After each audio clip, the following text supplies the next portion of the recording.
আসসালামু আলাইকুম রহমতুল্লাহ। প্রিয় দর্শক, জামাতের আমির নির্বাচনের আগে ঘোষণা দিয়েছিল যে আমরা যেসব সংসদ সদস্য আমরা যারা নির্বাচিত হব তারা কোনো ট্যাক্স বিহীন গাড়ি ব্যবহার করব না এবং কোনো আমরা বাড়ি ব্যবহার করব না।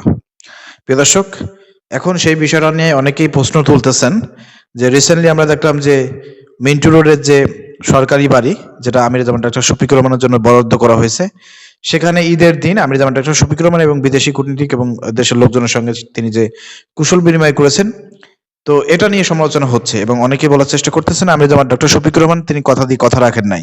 যেহেতু তিনি ঘোষণা দিয়েছিলেন নির্বাচনের আগে যে তিনি কোনো সরকারি বাড়ি প্লট নেবেন না, তাহলে কেন মিন্টু রোডে এই বাড়িটি তিনি নিলেন?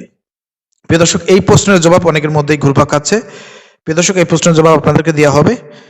এ বিষয়ে আমির জামান ডাক্তার শফিকুর রহমান নিজে কথা বলেছেন। কেন তিনি এই বাড়িটি ইউজ করলেন, কেন ব্যবহার করলেন, আসলে কি তিনি এই বাড়িটি নেবেন? চলেন তার মুখ থেকে আমরা শুনে আসি। আমাকে সরকার গাড়ি অফার করেছে, আমি বলেছি না, আমার একটা ছোট্ট গাড়ি আছে, আমার সরকারি গাড়ি লাগবে না, আমি নেই। বাড়ি একটা দিয়েছে, আপনারা দেখেছেন, সেই বাড়িতে আমি থাকবো না, সেই বাড়িটা ব্যবহার করব দেশে, বিদেশি মেহমানদের নিয়ে সেখানে বসবো, কথা বলবো, বিভিন্ন গুরুত্বপূর্ণ দেশের স্টেক হোল্ডার যারা আছেন তাদের সাথে কথা বলবো। এটা দেশের, আমার টাকার জন্য আমি ওটা নিচ্ছি না, আমি থাকবো না, জাস্ট রাষ্ট্রের কাজে এটা ব্যবহার হবে ইনশাআল্লাহ। আমরা আগেই ঘোষণা দিয়েছিলাম প্লট নেব না, ঘোষণা নিয়েছিলাম ট্যাক্স বিহীন গাড়ি আমরা কিনবো না, আমরা করবো না। যা ঘোষণা দিয়েছি তাই বাস্তবায়ন হবে। সরকারে যাওয়া লাগে না, চাঁদা তুলতে হবে, চাঁদাবাজ সরকারের আগেও হতে পারে। প্রিয় দর্শক, আপনারা শুনলেন আমির জামান ডাক্তার শফিকুর রহমান ব্যাখ্যা করে বলেছেন যে কেন তিনি এই বাড়িটি ইউজ করবেন। তিনি সবসময় এখানে বসবাস করবেন না, এখানে জাস্ট বিদেশি কূটনীতিক যারা আছেন এবং দেশের মধ্যে সরকারি কাজে তিনি এই বাড়িটি ইউজ করবেন, সরকারি দপ্তরি কাজে এটি তিনি ইউজ করবেন।